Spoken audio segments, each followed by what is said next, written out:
Good morning to all of you. Today we will study about vermicomposting and recycling.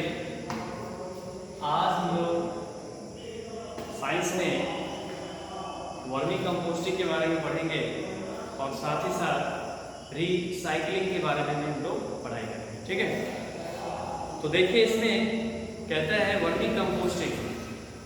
Vermicomposting is a modified and specialized method of preparing compost by use of earthworms। ठीक है, मतलब vermicomposting जो है वह एक ऐसा तरीका है कंपोस्ट को तैयार करने का जिसमें खास करके हम अर्थवर्म्स, ठीक है, यानी भूकृमि, इसका इस्तेमाल करते हैं। It is faster than composting because the material passes through the earthworm। कहता है it is faster than composting, ये कंपोस्ट से काफ़ी ज़्यादा फास्टर होता है क्योंकि इसमें जो अर्थवर्म्स यूज किए जाते हैं वो जितने भी वेस्ट मटेरियल्स होते हैं उसे कंज्यूम करता रहता है। तो कहता है vermi composting is a very good method. ये बहुत ही अच्छा कहा जाए कि तरीका है ऑफ टर्निंग ऑर्गेनिक मैटर, ताकि इससे हम कार्बनिक पदार्थ में इसे परिवर्तित कर सके। And also the bits of good material left after make into manure, और इसके पश्चात ये एक बेहतरीन मैन्योर के रूप में ये कन्वर्ट हो जाता है। The process of worming composting starts with a worm box which is shallow and aerated for comfortable breathing of worms। कहता है जो प्रोसेस ऑफ वर्मी कंपोस्टिंग यानी कि जो वर्मी कंपोस्ट की जो प्रक्रिया है यह जो शुरुआत होती है, तो कहता है इसके लिए सबसे पहले एक बॉक्स, वर्म बॉक्स, ठीक है, यानी कृमि वाले बक्से का इस्तेमाल किया जाता है एंड जो कि थोड़ा सा सैलो और एरेटेड होता है, हवादार होता है, ताकि इसमें वर्म्स आसानी से ब्रीदिंग यानी श्वास ले सके। Then it is seeded with newspaper, big moss and corrugated cardboard. तो इसमें कुछ ऐसे इम्प्लीमेंट्स हैं जो यूज किए गए ताकि यह जो सेटअप है यह बेहतरीन परफॉर्मेंस दे सके। इसके लिए कहता है यह स्मॉल अमाउंट ऑफ सॉइल और sand is added to encourage digestion. वह डाइजेशन यानी कि जो भी वेस्ट मटेरियल है वो इजीली डिकम्पोज हो सके, डाइजेस्ट हो सके, तो इसके लिए उसमें कुछ मात्रा में सॉइल और सैंड भी मिलाए जाते हैं। Finally worms are introduced for completion of vermicomposting, और आखिरकार उसमें जो वेस्ट मटेरियल्स हैं उसे कंपोस्ट में कन्वर्ट करने के लिए उसमें वर्म्स को डाल दिए जाते हैं ताकि वह वर्मी कंपोस्ट बना सके। तो इस तरह से वर्मी कंपोस्टिंग का जो है मतलब कि इस्तेमाल बेसिकली हम लोग गांव भर में ज़्यादातर, है ना, इसका इस्तेमाल किया जाता है क्योंकि शहरों में ज़्यादातर लोग फर्टिलाइजर्स या केमिकल्स का इस्तेमाल करते हैं, परंतु गांव भर में जो गाय के गोबर से बना हुआ जो नेचुरल मैन्योर होता है वो, इसके अलावा जितने भी प्रकार के वर्मी कंपोस्ट हो जाए, मतलब जितना ऑर्गेनिक खाद होता है इसका इस्तेमाल गाँव भर में ज़्यादा किया जाता है। तो इस तरह के वर्मी कंपोस्ट हमें यूज करने भी चाहिए क्योंकि हमारे मिट्टी, हमारे पर्यावरण के लिए ज़्यादा सुटेबल है। अब जो नेक्स्ट टॉपिक है वो है रिसाइकलिंग ऑफ पेपर, यानी पेपर का रिसाइकल, पुनर्चक्रण। The process of manufacturing old paper products and turning them into new reusable paper products is called recycling। यानी जितने भी पुराने फटे पुराने पेपर के टुकड़े हो, कागज हो, इन सब को पुनः रिसाइकल करके उसका उपयोग में लाना, फैक्ट्री में उससे नए पेपर का निर्माण करना, फिर उसका अपने दैनिक जीवन में उपयोग करना, जिसे हम लोग रिसाइकलिंग ऑफ पेपर कहते हैं। Newspaper, phone books, cardboards, magazines, computer papers and envelopes ये जितने भी प्रकार के मैटर हैं, कहता है are some of the papers that can be recycle. मतलब ये सारे जो पेपर हैं बेसिकली यह सब रिसाइकल किए जाते हैं। After recycle we can make egg cartons, paper towel, tissue, toilet paper, paper bags, stamps, business cards etcetera from them. मतलब ये सारी चीज़ें ऐसी हैं जिसका हम निर्माण पेपर से ही करते हैं और ये रिसाइकल्ड पेपर से भी इसका निर्माण किया जा सकता है। अब देखिए सवाल है हाउ पेपर इज रिसाइकल। आखिर पेपर किस प्रकार से रिसाइकल किए जाते हैं। सबसे पहले तो कहता है paper is one of the easiest materials that can be recycle.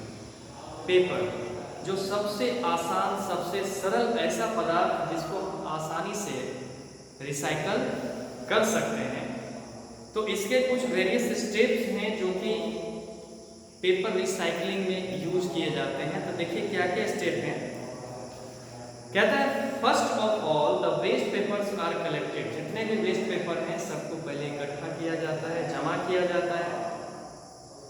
Then this are sorted, graded and delivered to mill. इसके बाद उसकी छटनी की जाती है, उसका ग्रेडिंग किया जाता है कि उसमें गुड क्वालिटी का पेपर कौन सा है, घटिया क्वालिटी का पेपर कौन सा है। तो सबको उसके ग्रेडिंग के अकॉर्डिंग डिस्ट्रीब्यूट किया जाता है, क्लासीफाई किया जाता है और उसके बाद डिलीवर्ड टू मिल, उसे फिर मिल में भेज दिया जाता है। ठीक है, कारखाने में भेज दिया जाता है।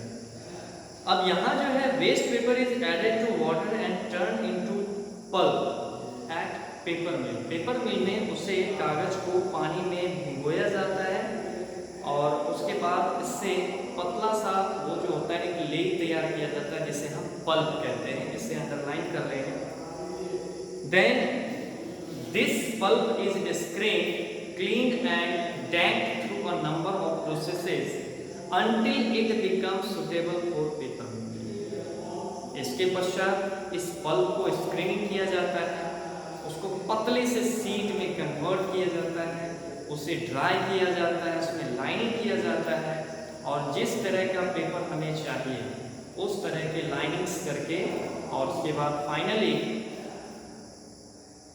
उसका जो कवरिंग होता है, जो पेपर या मान लीजिए कि जो भी नोटबुक्स होते हैं उसके ऊपर जो कवरिंग होते हैं, जो ब्रांड के नाम होते हैं, उसके बाद उसका पैकेजिंग होता है, कार्टन में उसे पैक करके फिर जा करके वो हमारे तक डिलीवर किया जाता है। तो कहता है finally now it is converted into new paper and paper products like newspaper, cardboard, office item, tissue etcetera etcetera. ठीक है, इन सारी चीज़ों में से फाइनली कन्वर्ट कर दिया जाता है। अब देखिए कहता है recycling of plastics. Recycling of plastics यानी plastic is a wonderful material and being used extensively all over the world because of its versatile properties. देखिए जिस तरह से पेपर का रिसाइकल हम करते हैं उसी प्रकार से प्लास्टिक का भी रिसाइकल जरूरी होता है, क्योंकि ये इतना वर्ल्ड में इतना ज़्यादा मतलब इसके वर्सेटाइल मतलब हो गया काफ़ी खास या ज़्यादा गुण होने के कारण, क्योंकि प्लास्टिक के तो कई ऐसे गुण हैं जो आपसे और हमसे वंचित नहीं है। जैसे एक तो ये बहुत ही सस्ता होता है, चीप होता है, टिकाऊ होता है, ड्यूरेबल होता है और इसका हम इसका रीयूज कर सकते हैं, बार बार उपयोग कर सकते हैं। ठीक है, इसके अलावा बहुत सारे ऐसे प्रॉपर्टीज़ हैं, हल्का होने के कारण, सस्ता होने के कारण, है ना, काफ़ी चीप होता है, इसीलिए हम लोग प्लास्टिक का यूज ज़्यादा करते हैं। तो पूरे विश्व भर में सबसे ज़्यादा अगर कोई मटेरियल यूज होता है तो वो प्लास्टिक ही होता है, पेपर उसके बाद प्लास्टिक। तो however today plastics have become a serious environmental and health concern world wide.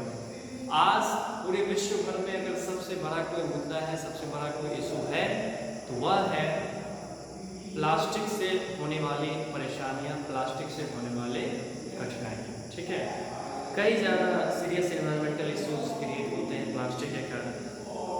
The reason for this is their widespread use, और इसका कारण है कि विश्व भर में इसका इतना ज़्यादा उपयोग किया जाता है और ये चीप होता है, सस्ता होता है, ईजिली अवेलेबिलिटी मतलब हो गया कि आसानी से उपलब्ध होने वाला आइटम है, एंड नॉन बायोडिग्रेडेबल नेचर, और नेचर में यह नॉन बायोडिग्रेडेबल मतलब अपघटित नहीं होता है।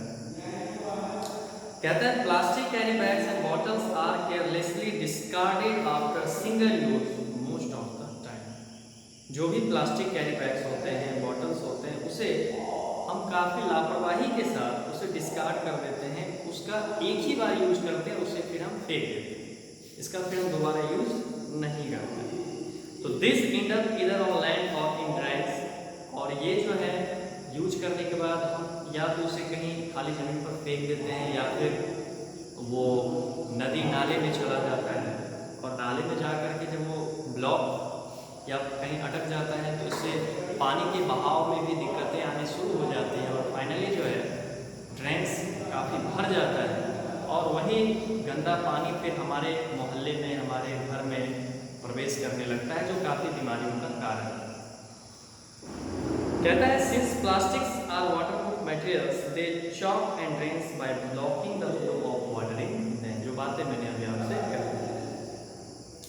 If left on the land, they block the soil and hinder with the absorption of water by the soil. अगर मान लीजिए जैसे हमारे गांव घर में अक्सर कभी कोई फीस्ट होता है, कोई भोज होता है, तो उसमें खास करके जो भोजपत्र का इस्तेमाल किया जाता है वो भी फैब्रिक होते हैं, और वो मिट्टी में जा करके अगर तली में चले भी जाएं तो डिकम्पोज नहीं होते हैं, जिसके कारण मिट्टी में वो एक खास लेयर बना लेता है, और जो बारिश होता है तो बारिश का पानी उस मिट्टी के अंदर नहीं जा पाता। यह एक समस्या है वाटर लॉगिंग का, ठीक है।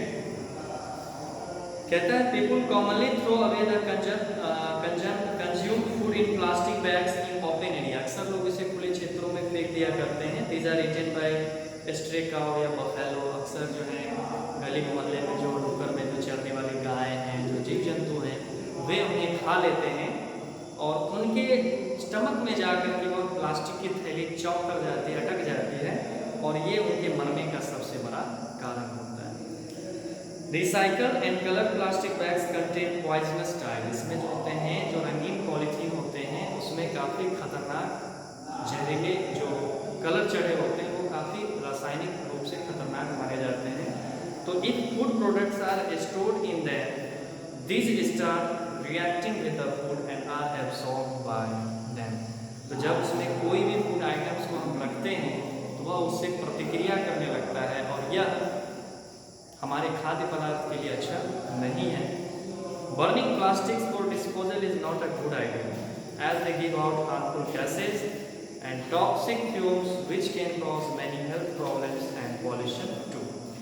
अक्सर लोग प्लास्टिक को डिस्पोज करने के लिए, डिस्कार्ड करने के लिए उसे जला दिया करते हैं, जो कि एक अच्छा उपाय नहीं कहा जा सकता है, क्योंकि इसे जलाने के बाद इससे निकलने वाले जो हार्मफुल गैसेज हैं, खतरनाक गैसेज हैं, इसके अलावा जो टॉक्सिक फ्यूम्स, जहरीला धुआं, जो हमारे स्वास्थ्य के लिए बहुत ही ज़्यादा खतरनाक है, और साथ ही साथ इससे प्रदूषण भी फैलता है। All the people have started becoming more conscious about harmful effects of plastics, but they are still in use.